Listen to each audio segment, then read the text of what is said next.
I'm Andy, and welcome to Narcolepsy Pumpkin.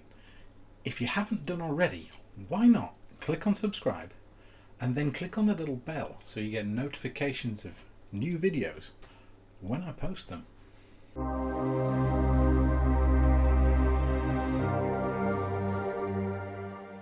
Acyclic Dependencies Principle. The dependency graph of any component or package should have no cycles in it. That is to say, nothing should depend on itself by way of a transient link. A depending on B, depending on C, which then in turn depends back on A, is a cycle within your dependency graph. And that is absolutely to be avoided. Way back in probably around 2009, I remember spending a long time trying to find out why a piece of software had to be compiled twice before it would compile without errors. This was because I unwittingly had come across a circular dependency, one that had been introduced not from the get-go but as part of a code change, which meant we had one package or library depending on another, but it would compile the second time due to there being an existing version of it kicking about as a DLL.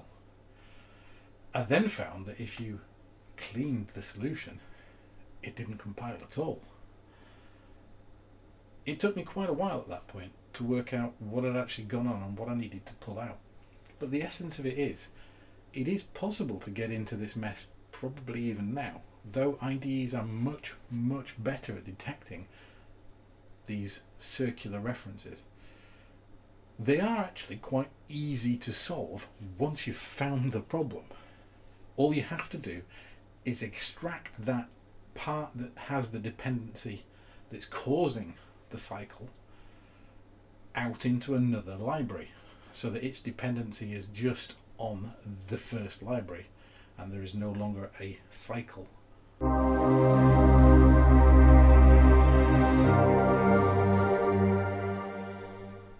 The Stable Dependencies Principle. All we're saying is that stability is in the same direction as the dependencies. For instance, a package that's changing on a regular basis will often depend on other packages which are far more stable, i.e. not subject to change, than they are. But we would not have something that we would consider to be a stable library depending on things that are unstable or new or changing on a regular basis. That doesn't happen. The principle is basically what happens anyway. As things become more stable, more things depend on them, therefore the more stable they get, because changing them causes more problems.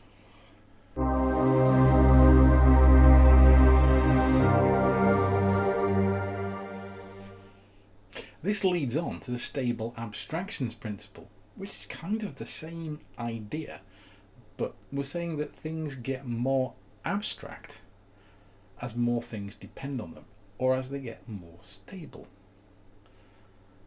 This is because that abstraction is an easier thing to keep the same, while changing the implementation to fix bugs, implement better security, other little changes that can occur in packages. But the interface itself, the abstraction, stays the same. This is basically just an implementation of the open-close principle for packages, in that we're closed to change, but open to maybe some extension and maybe some bug fix and minor change. But the things we depend on, those abstractions, do not change. And all this means is that as we have more and more things depending on a package, it's considered to be more stable and therefore subject to less change. Therefore, abstractions make sense. This pretty much brings us to the end of the series that started with solid principles, brought us through the packaging principles. It was originally only supposed to be the 5 episodes are solid. You've kind of got another 3 on the end. So this, end of episode 8, will be the end of this series. And I'm really open to suggestions from you. If you've got any ideas about what you'd like me to rant about, inform you about, impart my knowledge and experience, I want to give the best value to you by providing content you want to hear. So, if you want to click on the like, add a comment, let me know what you think of my videos and let me know what you'd like to see in the future.